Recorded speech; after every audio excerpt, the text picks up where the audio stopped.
My name is Michael. I'm a medically retired sergeant out of the Army. I started off in the Air Force in '99. 3 weeks after I graduated, I was gone. I've been to Saudi Arabia 4 times, I think. Kuwait twice, Qatar once, Iraq 3 times, Afghanistan, and then once to Iraq with the Army, and that was Baghdad. Our job was just to kind of keep a presence in the area. I would do the radios during the day, and I would go out on patrol with my guys at night. We drove by this checkpoint, like Iraqi police checkpoint, and there's supposed to be 3 guys. We only saw 2, right? And they didn't have no gear on. They didn't have their weapons. They weren't stopping cars like they were supposed to. So we got out. I found the best advantage point for my security position. Next thing I know, I hear this loud explosion. I didn't fall down. I didn't black out, right? But there was a very, very quick instance where everything was black.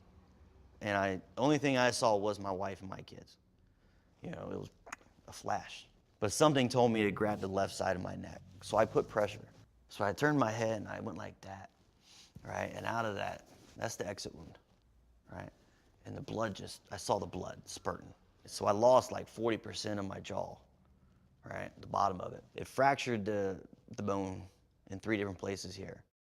We really noticed an issue. I noticed it in Germany, right? Because I got my own room.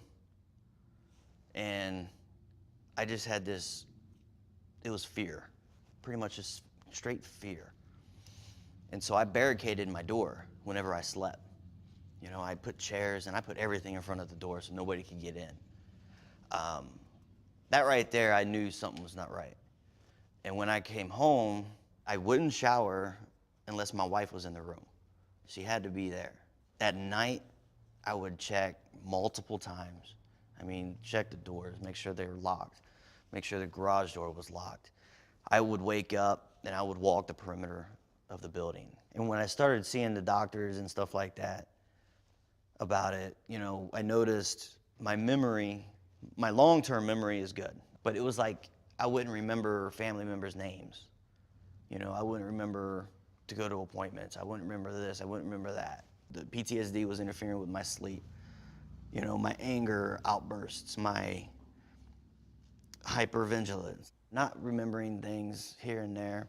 I knew I had to go. Luckily enough, my nurse case manager was a certified psychiatrist. So I sat there and I started talking with her. I realized the more and more I talk about it, the easier it is. I got returned back to active duty, right? So then from there, I went to Fort Campbell, Kentucky. And then I started putting the gear back on. I started going out to the field.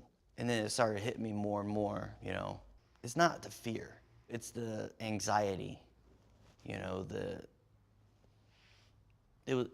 anxiety doesn't even explain it. There's no word that I can give right now to explain the feeling you get, after getting blown up and getting shot, and going through everything that everybody who has been injured one way or another, be it mentally or physically or emotionally, there's no way to explain it.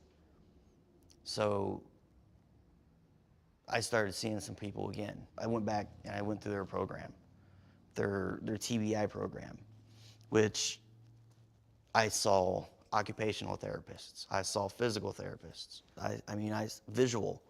I went through everything. It helped me understand exactly what I needed to know.